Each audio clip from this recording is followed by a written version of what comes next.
1/10 of 1%. The reality is that the 20 wealthiest people in America today own more wealth than the bottom half of our country, 150 million people.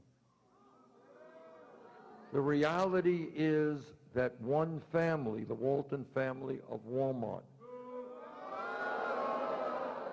one family owns more wealth than the bottom 42% of the American people. And when you talk about a rigged economy, and I want you to think about this, it's not just that the Walton family is the wealthiest family in this country. They own the largest private sector company who employs more people than anyone else, and that's Walmart. Now, what is interesting about Walmart? What is interesting about them? Poverty wages. Is that what you said? That's the point. So think for a minute. You got the wealthiest family in America paying their workers starvation wages, which results in the fact that many of those workers are forced to go on Medicaid and in food stamps. We got anybody here working at Walmart's? You did? Okay. Dad does. Okay. People, so you got workers at Walmart going on food stamps and Medicaid because they don't get the wages and the benefits they need. And who pays for those food stamps and Medicaid? The working families of America are subsidizing the wages of the wealthiest family in this country, worth well over $100 billion. Now, that is what a rigged economy is about. The rich get richer, poor get poorer, and then the middle class ends up subsidizing the very, very rich. So I say to the Walton family, get off of welfare.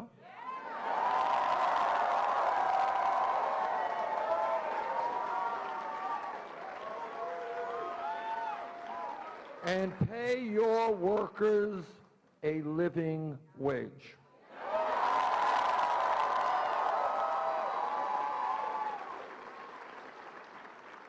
Today, in America, in my state, and I'm sure in your state, we have people who are working not one job, but they're working 2 or 3 jobs, trying to cobble together some, the income they need to take care of their families and some health care. What our goal together must be is to create an economy that works for everybody, not just the 1%.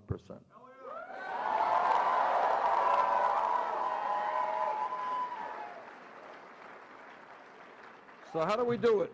Well, for a start, we make sure that anybody in America who works 40 hours a week does not live in poverty. And that means we raise the minimum wage to a living wage, $15 an hour.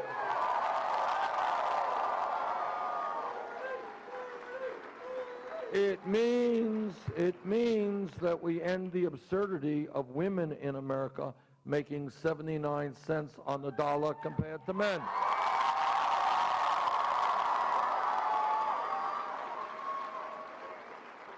And I know that because we believe in justice in our movement, that every man here will stand with the women in the fight for pay equity.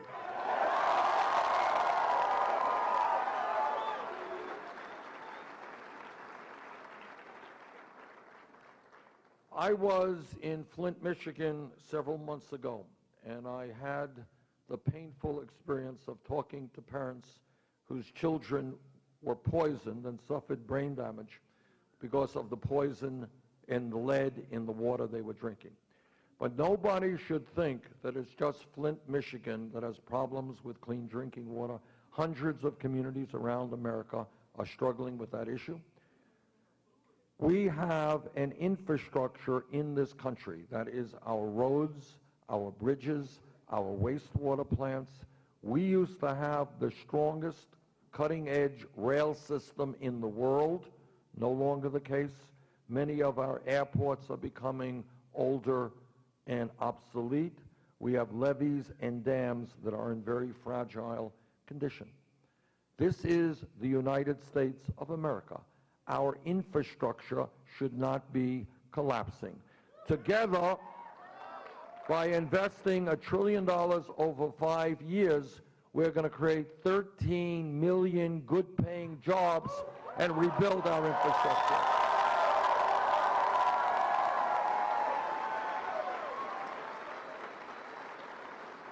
Now, everybody knows, in Vermont, sometimes people go over a pothole. We don't see them for weeks. We got to thaw them out in the spring. They're gone.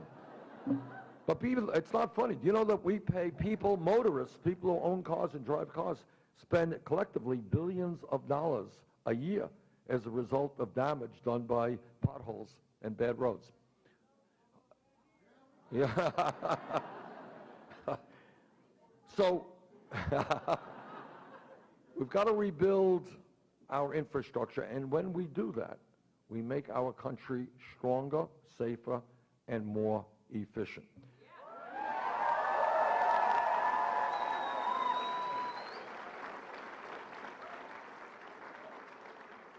And Ed Schultz talked to you about, and he has spent the last many years of his life educating the American people on this, that if we're going to rebuild the American middle class, we cannot continue these disastrous trade agreements like NAFTA, CAFTA, and permanent normal trade relations with China. Now, the young people may not know it, so you'll have to trust me on this one. But there was once a time when you can go into a department store and buy products made in the United States of America. Now, I know young people don't believe me, but check it out. Google it. You'll find that it's true. But what has happened over the last 30 years or more, corporations have made a decision. Now, first of all, you got to understand, corporations wrote these trade agreements, okay? They wrote them, not ordinary people. They wrote them to benefit corporations. And what do corporations want? You don't need a PhD in economics to figure out. If you are a General Electric, you're United Technologies, you're a large multinational corporations, do you really want to pay workers in the United States a living wage, provide them with decent benefits, have to accept regulations that protect the environment? Do you want to do that? No, you don't want to do that. You'd rather shut down in this country, move to China, move to Mexico, and pay people very, very low wages, and then you bring your products back into this country. Guy who is the former head of General Electric, his name was Jack Welch. They called him Neutron Jack because he moved very quickly to shut down plants in America. And he said, this is what one of the leading businessmen in America said a number of years ago. He said, if I had my druthers, I would put our manufacturing plants on barges, and I would take those barges to those countries where the wages were lowest. This is one of the leading businessmen in America. General Electric has done it. I was just in Indiana a couple of weeks ago. United Technologies throwing 2,100 workers out on the streets in Indiana. They're moving to Mexico, where they're going to pay people there $3 an hour. It's happened in your state. It's happened in my state. Truth is, over the last 35 years, we've lost tens and tens and tens of thousands of factories shut down, moved abroad, and we have lost millions of decent-paying jobs.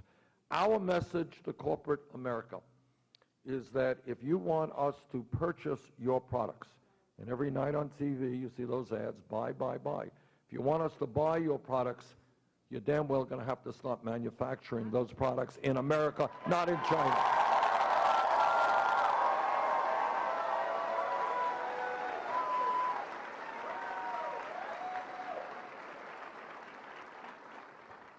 We have a tax system which is totally corrupt. It allows in a given year corporations that make billions of dollars in profit to stash their money in the Cayman Islands and in Bermuda and in other tax havens, and in a given year not pay a nickel in federal income tax. We have people on Wall Street, hedge fund managers, who make millions and millions of dollars a year. Their effective tax rate is lower than what many of you pay. So our message to the wealthiest people in this country and our message to corporate America is, you know what? The rich are getting richer. Corporations are enjoying fantastic profits. You are going to start paying your fair share of taxes.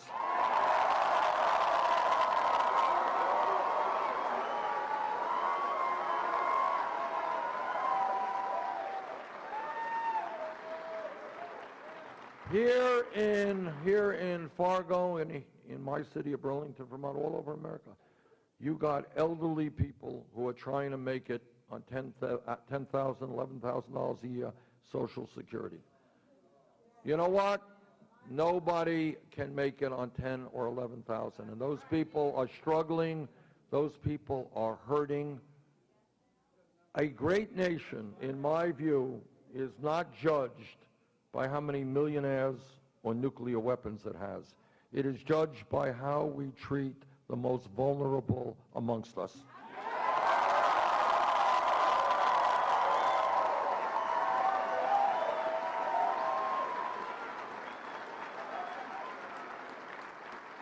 Now, my Republican colleagues in the Senate, they've got a brilliant idea on how we should deal with Social Security and with the issues of people with disabilities and with disabled veterans. Their solution, if you can believe it, is to cut Social Security. Well, we've got some bad news for them. They're not going to cut Social Security. We are going to expand Social Security benefits.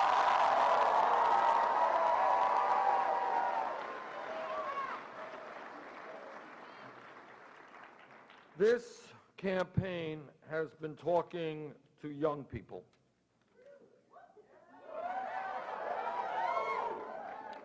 And what young people are telling me is, how does it happen that when they do exactly the right thing, what their parents wanted, what their teachers wanted, what their communities wanted, they went out and got the best education possible, why is it that they are ending up 30, 50, 70,000 or more in debt?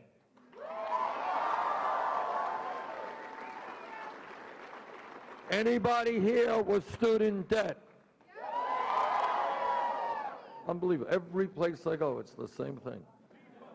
It is millions of people struggling with student debt. And I could tell you horrific stories about people who are $300,000 or $400,000 in debt, people who dropped out of college, $60,000 in debt after 2 years, people who have been paying off their debt for 25 years and are more in debt today than when they first took out their loan. But we have got to do two things with regard to higher education in this country. And again, what this campaign is about is thinking outside of the box, outside of the status quo. If we all understand, as I think we all do, that education and learning is inherent in who we are as human beings, and we want to keep learning until the day we die. And if we also understand that we are living in an increasingly competitive global economy, it is a no-brainer to understand that we need the best educated workforce in the world, right? Everybody knows. I'm not saying anything that everybody in America doesn't understand. Technology has changed. The economy has changed. We need our people, and our people need more education than they used to. 50 years ago in my state of Vermont, 50 years ago in North Dakota, you had a high school degree, and you could go out and you probably get a pretty good job. High school degree, all right? Okay. The world has changed, that's all. And technology has changed. People need more education today. So when we think in the year 2016 about public education, it's not good enough anymore to think just about first grade through 12th grade. That was great then. Today, when we think about public education, we've got to be thinking about making public colleges and universities tuition free.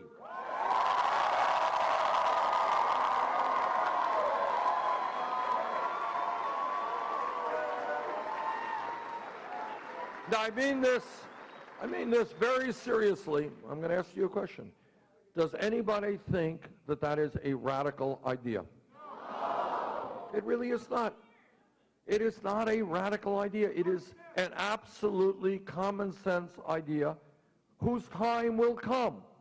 Our job is to make it come sooner rather than later.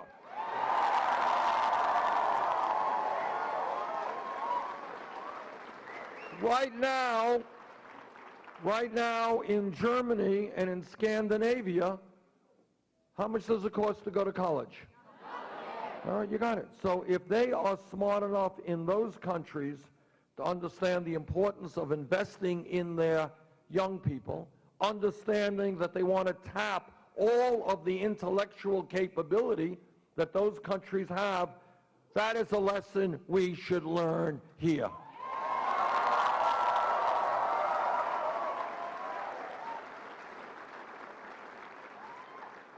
And then there's the other issue. What do we do with the student debt? Now, right now, you have people who are carrying student debt who are paying 6, 8, 10% interest rates on that debt, and they're stuck with those interest rates. What I believe is everyone having student debt should be able to refinance those loans at the lowest interest rates they can find. And that will mean a very substantial reduction in student debt in this country. Then people ask me, they say, well, you know, Bernie, you're a nice guy. You want to make public colleges and universities tuition free. You want to substantially lower student debt. Well, how are you going to pay for that?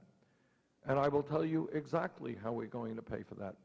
8 or 9 years ago, as you remember, as a result of the greed and recklessness and illegal behavior on Wall Street, this country was driven into the worst economic recession since the Great Depression. And with Wall Street on the verge of collapse, these guys went begging the United States Congress, against my vote, by the way, to bail them out. They wanted a bailout. Well, Wall Street is doing just fine today. I believe we should impose a tax on Wall Street speculation.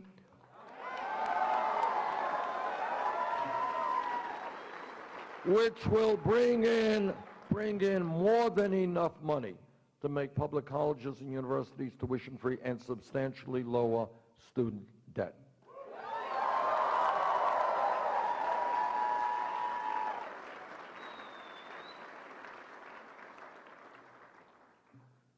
When we talk about the needs of the American people, we get into a very, very fundamental debate, which is what politics is all about.